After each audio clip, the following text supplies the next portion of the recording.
30년 동안 평생을 우리나라의 민주화를 위한 아름다운 국가 그 열정을 주신 분이 세상을 떠나셨습니다.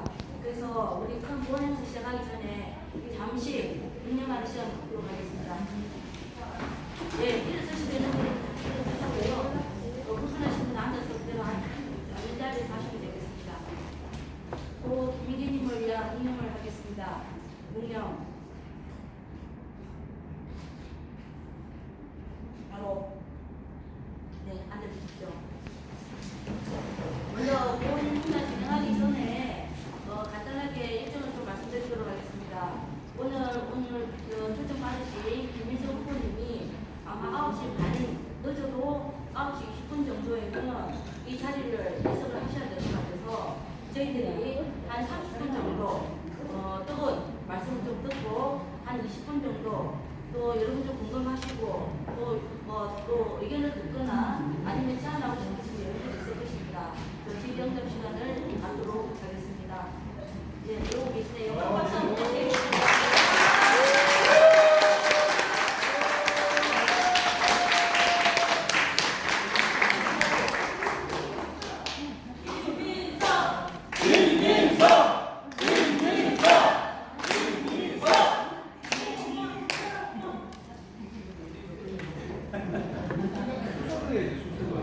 지금부터 김민석 후보 최고위원 김민석 후보 초청 간담회를 시작하도록 하겠습니다. 여러분 박수!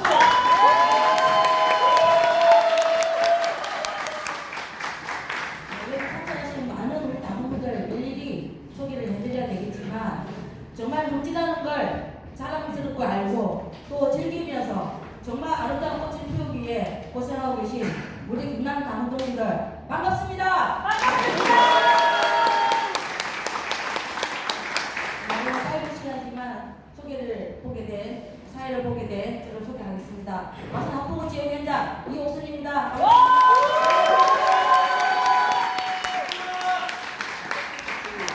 시간도 늦은 시간에 시작을 했고 또 일정타보다 행사의 간소화를 위해서 다른 의뢰도 생략하도록 하겠습니다. 그런데 바로 우리 김민석 후보님을 소개하기 이전에 제가 잠시 드릴 말씀이 있습니다.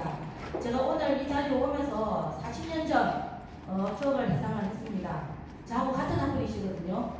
그때 우리 종합생회를 구성을 하셨고 그때 저도 모 대학에서 종합생회 활동을 하면서 정말 우리가 누구를 중심으로 이 종합을 이끌면서 민주사회를 만들어갈 것인가 할 때 바로 그 대표에서 계셨던 분들이 앞자리에서 계셨던 분이 바로 김민석 후보님이십니다.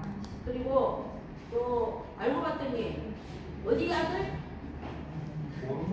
모르십니까? 예. 네. 아버님 고향이 사천이시라서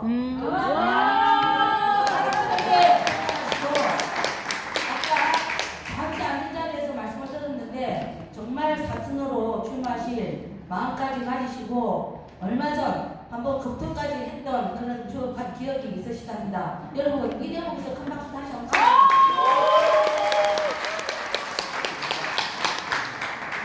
아마 소개를 할 텐데 더 이상 말씀드릴 필요가 없을 것 같습니다. 요새 우리 전 대표 이재명 대표님의 유튜브 때문에 너무나 유명해진 분이죠. 왜 표가 이렇게 안 나오지?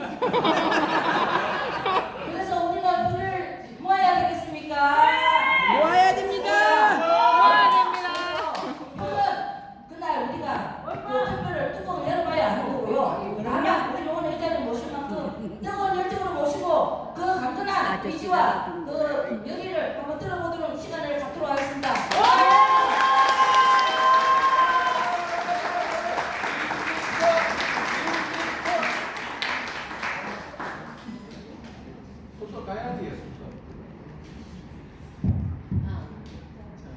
제가 지금 목이 조금 갔거든요. 이게 원래 선거가 초반에 잘 되면은 끝날 때까지 목이 안 나오고요. 초반에 보면 초반에 목이 갑니다. 제가 저 첫 이틀 아주 죽순 거 아시죠? 자, 반갑습니다. 김민석입니다.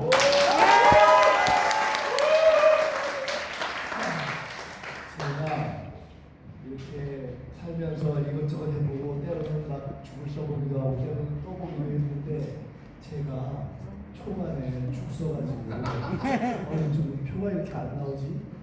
우리 대표님께서 직접 차에 불러가지고 제가 그래서 떠보기는 처음입니다. 반갑습니다. 사실은 이 시간에 이렇게 모이시는 게 어렵잖아요. 참 고민을 하게 돼요. 특히나 전당대회 때 여러 가지 경우가 있겠지만 전당대회 때 많이 일어난 것 같습니다. 저희는 오지만 사실 현장에서 뭐 경남도 있고 현장에서 다른 후보들이 오잖아요. 근데 어떻게 보면 와주는 것 자체가 고시인 거죠. 이 시간에 이렇게 오시기가 정말 어려운데 그 시간에 이렇게 와주신 것이 사실은 저에 대한 뭐 마음이나 뭐 무슨 얘기를 들어보자 이렇게 있으시겠지만 그것 자체가 무슨 당에 대한 애정이고 또 당에 대한 걱정이고 또 팬들에 대한 그런 열정 때문에 오신 것이 아닌가 하는 생각이 들어서 정말로 감사하다는 말씀을 먼저 드립니다. 감사합니다.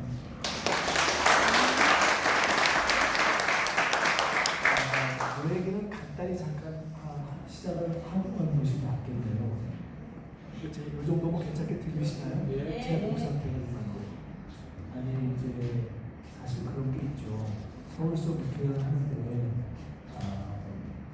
예를 들어 경남에서 출마를 하려고 생각했었다 이런 얘기를 소개를 하셨기 때문에 어쩔 수 없이 말씀을 드리는데 그런 얘기 들으면 출마도 안 하려고 그런 얘기 하냐 이러실 수 있어서 실은 제가 아버지 생산이 사천이고 아시다시피 사천남에 하고 우리 조영기 의원님 지역이잖아요. 실제로 제가 지난 총선 이번 총선 때는 그 한 1년 전쯤에 싹 정리하고 제가 이제 4선이 됐는데요. 여러 한번 뛰어볼까 하는 생각을 실제로 하고 이 지역 분들에서 주로 얘기하는 정부 해가는 과정을 거쳤던 적이 있습니다. 근데 저희 지역이 서울 저희 지역이 약간 강남 비슷한데요. 그래서 실제로 거의 험지입니다. 그래서 제가 저 다음에 나올 후보로 좀 괜찮은 걸 찾고 해볼 되냐고 물었는데 안 하더라고요. 여기가 험지가. 그래서 사실은 그런 고민의 좀 과정을 거쳤었습니다. 그런 것일까라는 말씀을 드리고요. 그럼 그 말씀은 그렇게 조금 이해해 주셨으면 좋겠고 저는 사실 아마 이 중에 당을 오래 하신 분들은 아실 수도 있을 텐데 혹시 20대 말 또는 30대 초반의 김영석을 기억하시는 분 계실까요? 네. 정치를 오래 하시고 당을 오래 하신 분 가운데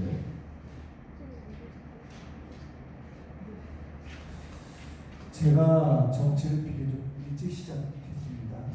28에 처음 나와서 32회 국회의원, 36회 국회의원, 38회 DJ 시절에 첫 서울시장 후보로 나왔었으니까 직권한테 엄청 시청으로 잘 나갔던 거죠. 물론 그때 떨어졌어요. 똑 떨어졌는데 이명박 씨하고 붙어가지고 떨어졌었거든요. 그리고 나서 2002년부터 제가 지난번 선거에 당선될 때까지 18년을 꿇었으니까요. 18년의 야인 생활을 거쳤습니다. 그 과정이 쉽지 않았죠. 사실은 아시는 분이 있겠습니다만 노무현 대통령께서 나중에 자서전에 그렇게 써주셨는데 김민석이가 그때 그렇게 단일화하겠다고 뛰어나가는 게 노 대통령께서 자서전을 자꾸 이렇게 쓰셨더라고요. 이게 정권 창출을 위한 합리적 판단이었고 진짜 충정이었는데 문제는 굉장히 어렵게 됐다. 저는 그 말씀 너무너무 이제 감사했지만 어쨌든 그로부터 시작된 이 정치적인 풍상이라는 게 18년을 가서 정치인으로서는 김민석이는 죽었다, 끝났다 하는 얘기를 정말 수도 없이 들어보고 제 옆에 서 있는 것만도 서 있기가 어려울 정도의 시간이죠. 그냥 보통 저 사람이 정치에서 멀어졌다가 아니라 어마어마한 지탄을 받는 그런 시간을 18년을 보내고 돌아왔습니다. 그 과정에는 경제적인 어려움도 있었고 사실 가정적인 아픔도 겪었고요. 제가 2020년 선거를 할 때 선거 사무실 이렇게 써놓은 것이 보통 슬로건을 이렇게 써놓는데 저는 하늘과 국민이 가장 무조건 감사합니다 이런 거를 썼었는데 그게 저의 18년 어떤 역정을 정리한 한마디 말이었던 것 같아요. 진심으로 그렇게 생각해요. 근데 돌아오고 나서 이제 오늘의 김민석이 새롭게 서 있는 거죠. 이제 거의 이제 5만 6초가 돼서. 근데 저는 20대 말에 사실은 DJ가 현직 대통령이고 현직 당 총재 때 총재 비서실장을 했고 30대 서울시장을 했으니까 얼마나 잘 나갔겠어요. 근데 그때의 김민석에 비해서 저는 그 시간 어마어마하게 어려웠는데 돌아온 저 스스로 김민석을 제가 스스로 보면서 좀 괜찮아졌다 이렇게 생각하는 거 스스로. 사람이라는 게 자기에 대한 평가가 있잖아요. 어쩌면 그 시간을 거쳤기 때문에 예를 들어 최근 한 1년 사이에 정치를 하면서 제가 진심으로 했던 이야기 또 진심으로 했던 행동들이 나온 거 아닌가 생각을 합니다. 예를 들어 이런 거죠. 이재명 대표의 체포동의안이 가결됐을 때 보통 당에서 어떤 상황이 생기면 제가 비교적 일총이나 이런 곳에서 마지막에 나가서 정리를 좀 많이 하는 편이고 그렇게 정리한 대로 다시 간다 당에서 좀 그렇게 평가를 해주는 편입니다. 근데 그날은 제가 처음 나가서 첫 선방을 딱 정리를 했습니다. 협찬이다. 그렇게 해서 당시 박하원 원내지도부로 교체되는 상황을 만드는 정리가 됐었습니다. 이낙연 대표가 신당을 만든다고 하셨잖아요. 그때 기억나실지 모르겠지만 사실은 이낙연 대표가 당내에서 다 인간관계가 있고 하기 때문에 누구도 그에 대해서 얘기하기가 쉽지 않은 상황이었죠. 그때 제가 사건을 신당을 때렸었어요. 사실 굉장히 독하고 제가 이렇게 평소에 말을 이렇게 세게 하는 사람이 아니에요. 그때 당내에서 아무리 그럴 수 있냐 심지어 당내 원로나 법무부 주처도 그렇게 얘기하면 저는 이렇게 얘기를 안 하면 안 되겠다는 위기감이 들어서 사실 그렇게 때렸습니다. 이번에 국회의장 선거 결과를 놓고 다시 한번 출렁했잖아요. 근데 제가 개인적으로 추미애 전 대표, 전 장관하고 같이 정치를 시작했지만 그런 개인적인 친분 차원이 아니라 전체 흐름을 보면서 우원식 의장도 역시 또 좋은 분이고 그렇지만 당원들이 원하는 전체 흐름이 있는데 그 흐름과 다른 결과로 달린다면 굉장히 문제가 생기지 않겠다는 걱정이 들어서 이건 이렇게 가야 된다는 얘기를 그때도 당내에서 아무도 안 하는데 제일 먼저 공개적으로 제기했던 사람입니다. 그리고 결과가 대부분의 결과와 달리 나왔을 때 예상했던 결과와 달리 나왔을 때 제가 지금 당이 가고 있는 변화 당원 주권 시대라는 얘기를 처음 제기하면서 국회의장과 원내대표 선거에 최소 10% 이상 해야 된다는 얘기를 하고 그것이 결국 최근에 20%로 변화 이번에 예비경 선도 사실 권리당원들이 이렇게 50% 이상 하게 됐잖아요. 다 변하잖아요. 그러니까 제가 최근 1년간의 어떤 변화에 있어서 중요한 고민 예를 들어 당이나 이재명 대표가 흔들릴 때 그에 대해서 때로는 지키고 때로는 잘못된 것을 때리고 그다음에 당원 주권의 흐름으로 가야 되는데 그 방향으로 가야 된다고 얘기를 하는 이런 것들에 대해서 결과적으로 보면 대부분 첫 방향을 잡거나 선방을 치거나 또는 생각보다 사람들이 그 얘기를 하기가 쉽지 않은데 그 얘기를 하는 용기를 내는 편인데요. 그게 왜 그랬나 생각하면 저는 제 18년에 과정이 있었다. 저는 그 기간을 통해 정치를 새로 들었습니다. 지내놓고 나면 정치에 있어서 제가 당에서 무슨 전략가다 뭐 이런 거 저는 사실 정치에 있어서 전략이라는 걸 되게 중요하지 않습니다. 정치에는 겪어보면 전략이라는 게 별로 없습니다. 공학이라는 것도 저는 별로 의미가 생각하지 않습니다. 가장 중요한 것은 원칙, 정체성, 가치, 그리고 그거더라. 그리고 원칙과 상식을 갖고 가는 거더라. 그리고 국민과 당원을 믿고 가는 거더라. 제가 진심으로 그렇게 생각을 하고 있는 거예요. 그리고 제가 최근에 이런 일이 떠나기 전에도 지금 우리 당이 오랫동안 만들어온 5대5 국민연금 있잖아요. 그게 2002년 DJ 때 만들었는데 그게 제가 첫 디자인을 한 사람이거든요. 근데 돌아와서 제가 다른 진심 당원 주권론자야 이런 얘기를 제가 몇 해 좀 더 많이 했어요. 그러니까 진심으로 그렇게 생각을 하게 된 거예요. 그래서 어떻게 보면 그러한 어떤 제가 18년에 아주 야한 생활, 방랑 생활을 거치는 것이 그런 저의 변화의 토대가 된 거 아닌가.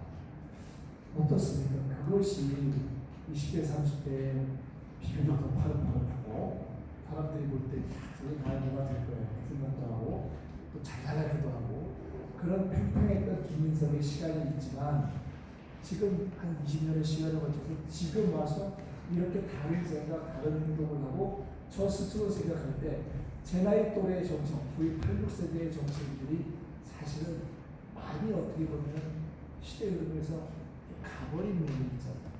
근데 저는 아직도 너무 부족하지만 그래도 시대 흐름을 쫓아가려고 하고 있고 제 스스로를 보면서 그런 점에 있어서는 내가 청년 시대의 마음을 유지하고 있는 것 같아 라고 생각을 하거든요. 지금이 조금 나은 것 같지 않습니까? 경례에 지나가지 제가 첫 번째 돌아온 김민석의 제가 모습이고 두 번째는 돌아와서 제가 다시 정치를 하면서 이제 뭔가 중요한 어떤 또 한 번의 사명을 감당하게 될 때가 아닌가 생각하는 것은 이제 대표와의 일종의 결합입니다. 일종의 합의라고 볼 수 있는 건데요. 오래전에 저를 아셨던 분들은 아시니까 저는 DJ로부터 정치를 배운 사람이고 소위 DJ부터 픽된 사람입니다. DJ가 조건을 첫 창출하는 90주년 선거 때 한 달 동안 선거운동을 내는 DJ 바로 옆자리에서 당선되는 선거 그 바로 옆자리 선거를 이렇게 추리면서 한 달 동안 타고 다녔던 사람입니다. DJ가 굉장히 보수적인 양반인데 이 사회에서 그분이 30대에 저희 서울시장 될 것 같은 그렇게까지 말씀을 해주셨었습니다. 정말 오늘에서 다 맞췄죠. 그리고 나서 노무현 대통령, 문재인 대통령, 노무현 대통령 때는 단일화하는 방식, 또 문재인 대통령 때는 제가 정말 상황 본부장님 방식으로 헌신하고 나는 최선을 다했지만 그와는 좀 다른 의미에서 진짜 대통령을 만들어야 될 시기에 완전하게 올인하는 방식으로 변화를 다시 노력하게 된 겁니다. 그러니까 제가 이재명 대표 나이도 동갑이고 대학학번도 동기인데 전혀 다른 인생을 살았죠. 저는 그냥 보통 집안에서 이렇게 쭉 살아서 비교적 엘리트 코스를 밟아서 학생도 하고 여기까지 오고 그리고 나서 물론 직사의 고생입니다. 이재명 대표는 우리 동세대에서 고생을 했다고 쳐도 그렇게 고생하기는 어려운 고생을 한 거잖아요. 그러니까 전혀 다른 과정을 거쳐온 저는 그에 대한 진심으로의 존중이 있어요. 왜 존중해요?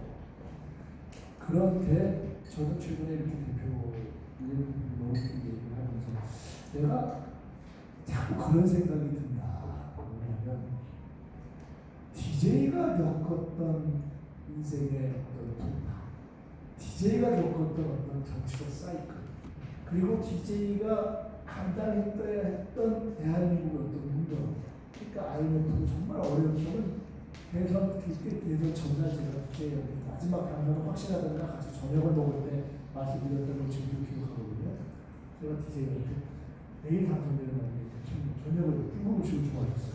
중국식으로 김옥수 연하고 셋이 대통령 총재님이라고 나라가 정말 어려울 때 이번에 당선되시려고 그렇게 고생을 하셨나 봐요. 그랬더니 그때 DJ가 내일 당선되는 날이에요. 진짜 우리가 다 그때 이긴다는 줄 알았어요. 그런 거지? 하면서 갑자기 밥 먹다가 울컥하시는 거예요. 얼마나 제가 좀 민망하게 됐어요. 밥 먹다가 그냥 진심으로 얘기해요. 근데 저는 그때 그것을 잊지를 못해요. 그때 그와 똑같은 느낌의 여러 가지 정치 사이클, 대한민국의 사이클, 개인 사이클 이런 것이 겹쳐지는 것 같은 느낌을 저는 실제로 이재명을 굉장히 많이 합니다. 그래서 제가 사실은 이재명 대표하고 이렇게 가까웠던 사람이 아니잖아요. 저는 그때 이렇게 비교적 저는 단인으로서 성장한 사람이에요. 제가 별로 사자를 보이거나 이런 사람은 아니에요. 그리고 당에서 늘 일을 맡아온 사람이에요. 근데 당에서 또볼때 당의 판단으로 볼 때 이거 좀 틀렸다 싶을 때 세게 비판도 하는 사람입니다. 그래서 2년 전에는 지방선거 이후 결과를 보고 그때 리더십 때문에 제가 세게 비판했거든요. 근데 그 이후에 아까 말씀드린 그런 과정, 한 1년 정도의 과정, 그때 아무리 생각해도 이재명이라는 사람은 다른 거 갖고 누가 비판할 수 있지만 이거 이런 사람이 아니더라고요. 이렇게 해서 고난을 받는 게 너무 아프더라고요. 또 우리 동세대인데 제가 쭉 보니까 우리 동세대에서 정치하는 사람 중에 이 시대의 변화를 이렇게 읽고 몸으로 읽고 여기까지 온 사람이 실제로 없는 것 같아요. 이런 생각 때문에 그때그때 진심으로 한 거예요. 근데 진심으로 그때그때 이야기할 거 없는데 최근에는 어떤 생각에 결이 이렇게 만나면 아버가 정치를 바라보는 생각, 이 시대의 변화를 바라보는 생각, 이쪽에 소위 당원 주권 시대에 이것을 바라보는 철학의 결이 같은 것 같다. 그리고 쭉 얘기를 해보면 진짜 사람들이 DJ 때 그랬던 것처럼 모독되게 잘못 알려졌던 것처럼 진짜 진심으로 여러 토론에서 합리적으로 이렇게 만들어가는 그런 모습이 굉장히 비슷한 것 같아요. 그리고 저는 그런 걸 좋아하는 사람이니까 그런 것에 어떤 정치적인 결 그리고 고생을 엄청나게 오래 했지만 고생을 하고 어려움을 겪은 사람이 딱 두 가지가 있습니다. 이제 파이브가 무슨 배우고 계시면 고생하고 어려움을 겪고 나서 그 결이 거칠어지는 사람도 있고 그것도 이렇게 자기가 다 갈구해서 그것들을 품어내고 이렇게 그걸 다듬어내는 경우가 있잖아요. 근데 이제는 그 부자의 얘기잖아요. 그래서 그것이 다듬어내서 그것들을 사실 품격으로 이렇게 승화시켜 가고 있는 그런 경우라고 저는 생각을 합니다. 그래서 이런 것 속에서 어찌 보면 그에 대한 이해를 하게 되고 진짜 내가 대통령을 만들고 올인해보고 싶다는 생각을 하는 거예요. 제가 이렇게 변죽이 좋지 않고 그래서 막 내놓고 홍보를 잘 못해요. 근데 대표께서 이제는 최근에 유튜브나 이런 걸 통해서 본인의 말씀을 하셨기 때문에 제가 얘기를 합니다. 며칠 전에 어찌 이렇게 표가 안 나오는 거야 할 때 본인이 사실은 내 당대표 선거운동의 총괄 본부장인데 라는 얘기를 본인이 하셨잖아요. 사실 그 얘기가 한두 달 전에 주변에 한 얘기예요. 그 역할을 해줬으면 좋겠다. 그래서 최고위원도 나가지만 당대표도 됐고 같이 최고위원이 되면 앞으로 지방선거 대선 치는 과정으로 지켜가는 과정까지 좀 챙겼으면 좋겠다. 그런 정치를 총괄하는 역할을 지켜놓고 보니 그래도 다른 제가 두 가지 하나는 오랜 풍상을 겪으면서 비교적 이렇게 시대 흐름에 맞도록 정치하는 사람으로 좀 변한 것 같다는 마음 또 하나는 그래도 지금 당에서 총선, 대선, 지선 이런 거를 전체를 총괄해서 치러보고 승리를 이끌어본 경험이 은퇴하신 분까지 포함하면 이해찬 대표 다음으로 당대 현역으로 보면 제가 제일 경험이 현실적으로 많아요. 그렇거든요. 그래서 그런 점에서는 제가 역할을 해줄 것 같다. 그래서 제가 이전에 그렇게 말씀드렸습니다. 외람됐지만 내가 뭐 나이 떠나서 존중이 있는 거예요. 제가 정말 이렇게 존중의 마음으로 말씀드리고 외람되지만 이해찬 대표께서 DJ를 대통령 만들고 이렇게 동료배우도 노무현 대통령 만들고 잘 다듬고 섬기고 또 문재인 대통령하고 지금 이재명 대표까지 그렇게 하는 그런 것처럼 이번 선거가 끝나고 나니까 총선 때 선대위를 하는데 저를 포함한 것처럼 지금 진짜 책임지고 이렇게 말씀하셔서 제가 이해찬 전 대표께서 그런 마음으로 진짜 앞서 말씀드린 분들을 진짜 섬기고 받들고 잘 되도록 최선을 다한 것 같은 그런 마음이 좀 능력은 부족하지만 한번 전력도 해보겠다. 반에 역할을 할지도 모르지만 그렇게 해보겠다라고 말씀드리고 제가 사실 그런 마음가짐을 가졌어요. 이게 사실 제가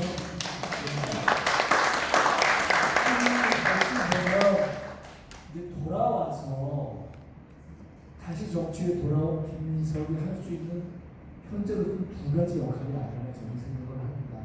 큰 시대 흐름에 맞게 우리 변화시켜가지고 또 하나는 진짜 이재명 대통령을 올인해서 한번 만들어보는 그리고 비교적 그런 역량이 갖춰졌다고 생각하고 대표께서 오늘 보니까 이게 잘 나갈 때 이런 기사가 나왔는데 어째 원픽했는데 표가 안 나오나 이래가지고 기사가 나오니까 무시하고 괴롭긴 하지만 그렇게 선택을 하시고 또 같이 가자고 하신 것 같아요.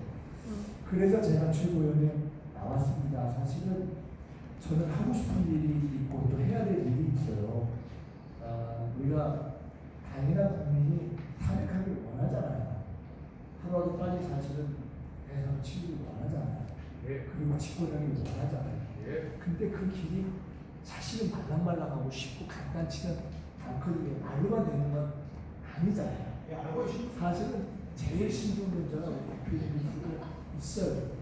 그렇지만 그 길을 어떻게 우리가 만들어갈 거냐. 사실 만들어 가야죠.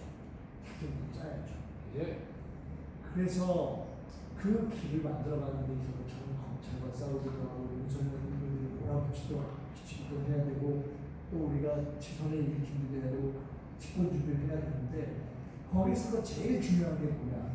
어떤 의미에서 보면 저는 지난 총선 때는 제가 총선 전에 아무리 우리가 많이 이길 것 같아도 그냥 한 상만 더 달라고 얘기합시다. 마지막 날까지 신중론이에요. 신중론. 그래야 결과는 제법 이길 수 있어요. 이렇게 말씀드렸는데 전 지금은 상황이 바뀌었다고 생각합니다. 지금은 대세로 가야 돼요. 이제는 우리가 바로 올라타고 범위에 올라탔기 때문에 그냥 달려가요. 전속력으로 달려서 민주당이 집권한다. 이재명이 집권한다. 아무리 너네가 칼을 들이대도 우리가 다 부러뜨립니다. 윤석열, 김건희 반드시 우리가 잡는다. 이렇게 달려가는 방식으로 가야만 된다. 이렇게 가는 전체적인 전략을 잡고 기조를 끌어가야 된다. 저는 당을 이런 방향으로 끌고 가야 된다 이렇게 생각합니다. 이게 맞지 않겠어요?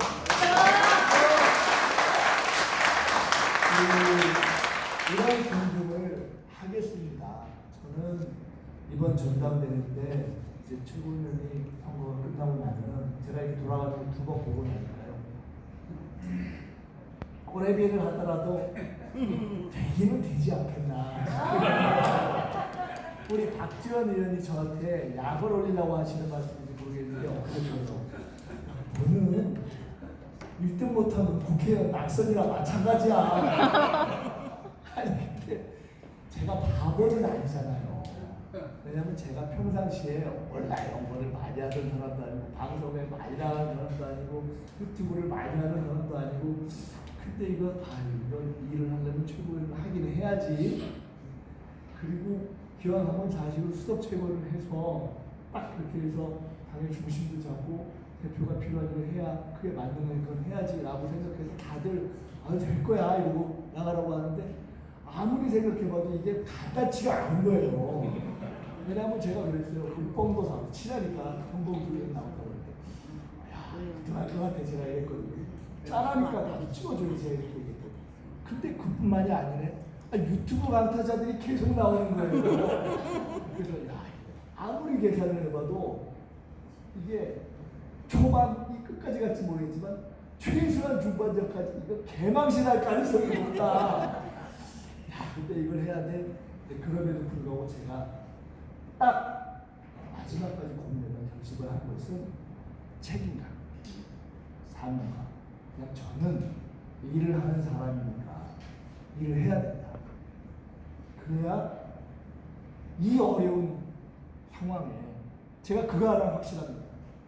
8월 18일 날 전당대회를 하고 8월 19일 후에 우리가 아주 어려운 상황이 더 시작될 텐데 제 목표는 딱 하나. 앞으로 1년 내에 우리가 탄핵을 하든 뭐를 하든 개헌을 하든 조기 대선을 하든 지방선거를 하든 또는 심지어 저들이 끝까지 그냥 자유한 못해서 3년을 가든 어떤 경우에도 다 대응할 수 있도록 1년 내에 완전한 집권 준비를 마치는 일, 그게 중요한 겁니다.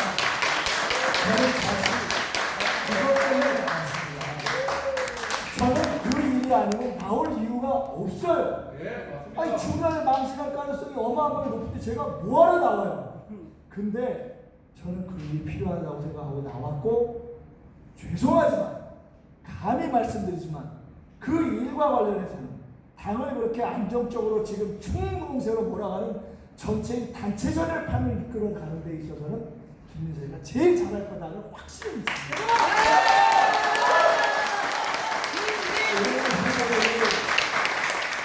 우리 후보들이 진짜 다 괜찮아요. 이번에 진짜 다 괜찮은 후보들이 나오고, 전에 비해서 지난 지도부도 다 훌륭하지만 최소한 못지않고 선수나 공격력에 비해서는 더 짱짱할 수 있는 후보들이 나온 거예요.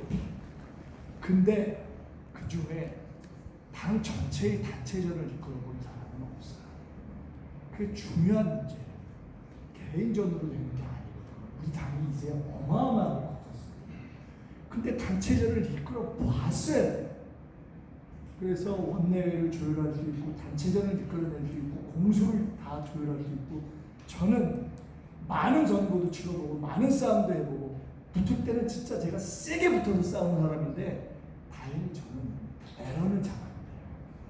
말실수를 하고. 그게 생각보다 중요하거든요. 이게 중앙당이 안정적으로 가져야 되는 거예요. 그래서 저는 말씀드립니다.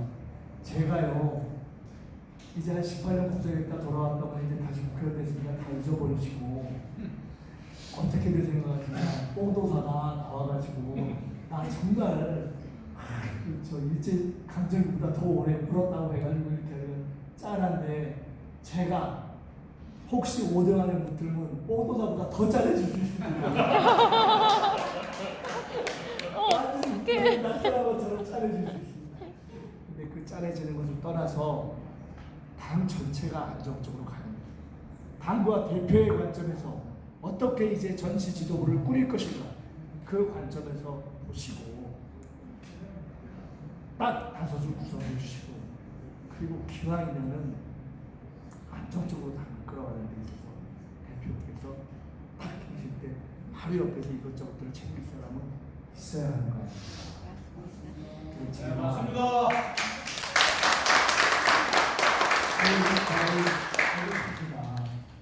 근데 이제 이게 말이 그렇지 쉽지가 않아요. 그래서 이제 1라운드 끝나고 나니까 여기저기서 걱정도 많이 하시고, 저도 걱정이 되고, 아니 이렇게 해가지고 다들 이렇게 걱정을 해주시는데 이게 제가 부족해가지고 이거 못 치고 올라가면 어떡하나, 스트레스 만빵입니다. 우리가 되게 근데 이거를 도와주시는 길밖에 없어요. 제가 보니까 이렇더라고요. 제가 지난번 총선에서 근근히 이겼거든요. 정말로 근근히 이겼어요. 근데 저희 지역이 아까 봤을 때 험지예요. 근데 상황실장이니까 지역을 거의 못 챙겼어요. 근데 제가 그때도 당원과 국민과 지지자를 불렀습니다. 그냥 제가 딱 저는 당인이니까 할 일 하고 갈 때마다 우리 지역이 어렵습니다. 사실은 우리 지역에 다 사시는 분들이 아니잖아요. 그렇지만 어렵다고 말씀드려요. 저는 전국에서 도와주신 것에 힘을 많이 받아서 아슬아슬 이겼다고 생각합니다.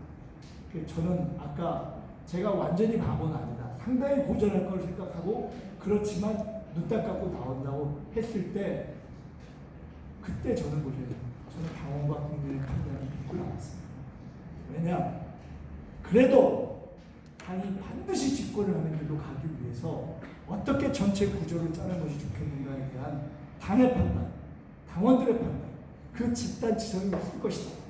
그에 대한 제 믿음이 있는데, 최종적으로 다르다면 너무 감사하게 그것을 제가 생각하지 못했던 또 하나의 교훈으로 받아들이고, 그러나 현재로서는 저는 그것이 당의 판단이고, 대표께서 가급적이면 이렇게 가는 것이 좋겠다고 하는 판단일 수 있다고 생각하고 그 확신이 있기 때문에 최대한으로 그런 길로 가도록 제가 전력 투구할 것이고, 여기 계신 우리 선배님, 경진님께서 그런 판단에 공감해 주시다면은 휴방이면 지금은 상당히 노력하지 않고는 이게 어렵습니다.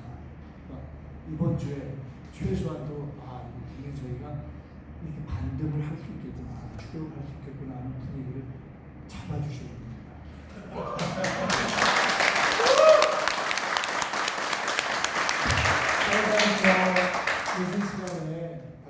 너무 감사하고요. 제가 이렇게 말씀드리고 저는 한편으로는 설레요. 올해는 그래도 저는 이렇게 어려울 수도 있는 이제 과거 여의도 정치의 문법에서 계속 빠져 있다면 도전조차 쉽지 않은 이 상황에서 4선씩이나 돼가지고 도전했잖아요. 저는 이제 코로나가 되더라도 이제 새로운 시대의 새로운 물을 타고 우리 당원들과 함께 가는 겁니다. 예. 그리고 그렇게 해서 반드시 집권의 길을 열어가는 겁니다. 예. 그리고 제가 어떻게 해서라도 지도부에 들어가서 저는 제가 제일 잘할 수 있는 게 전당대회가 끝난 그 다음 달부터 이미 대표님하고 약속하고 또 제가 하겠다고 작심하고 시작한 일 1년 내에 다음 지방선거와 그리고 집권의 준비를 하는 일에 사실상 미리 임명된 총괄본부장이라는 각오를 제가 할 겁니다. 우리의 만남은 끝이 아닙니다. 제가 확실하게 약속드립니다. 저는 이제 전국에서 이러한 만남을 제 일로 생각하고 시작할 것이고 제가 비교적 혁신적인 생각 그런 것을 실제 제도로 바꾸려내는 그런 조금의 경험과 능력과 성과가 있는 사람 그걸 하겠습니다. 그렇게 해서 향후 1년 내에 저는 2년 얘기하지 않습니다. 1년 내에 올인할 겁니다. 다른 모든 자기정치 일정을 젖혀놓고 제가 1년 내에 올인해서 뛸 텐데 그 중에 제일 중요한 부분 중에 사실은 영남, 강원 이런 우리의 취약 지역에서 이 선거 준비를 그리고 지지를 올려내는 그 과제가 있습니다. 같이 고민하고 반드시 같이 숙제를 풀어내는 그런 동지적인 관계의 새로운 시작이었으면 좋겠다. 그런 의미에서 오늘 늦게 오신 거 너무 손해라고 생각하지 마시고 도와주십시오. 고맙습니다.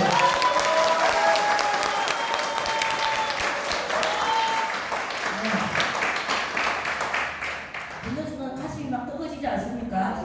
예. 우리 더불어민주당이 드디어 내 집권을 다시 이제 찾는구나. 정말 아쉬웠던 5년 아니 4년 내지는 3년을 마치고 다시 한번 우리가 재집권해서 바로 그를 위해서 준비할 게 지금 플랜 아니겠습니까? 말씀하신 대로 1년 내에 지금 플랜을 세우고 정말 우리 더불어민주당이 다시 한번 집권할 수 있는 집권하는 그날까지 최선을 다해서 역할을 하시겠다고 말씀해 주신 우리 김민석 최고위원 후보께 다시 한번 뜨거운 박수 부탁드립니다.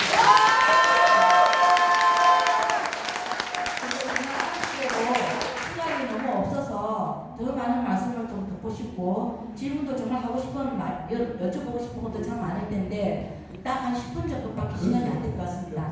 그래서 한 9분 정도만 꼭 이 질문 해야 되겠다. 다음은 전적인 말씀해 주시고 직자적인 얘기를 또 계속 시작해 가시자고요. 자, 마지막으로 주시면 저희가 세분 주시면 제가 쭉 듣고 종합적으로 말씀드릴게요.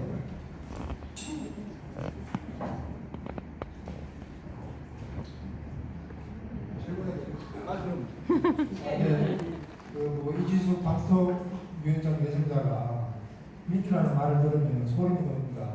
좌파가 민주라는 말을 약하게 했다는 이런 아주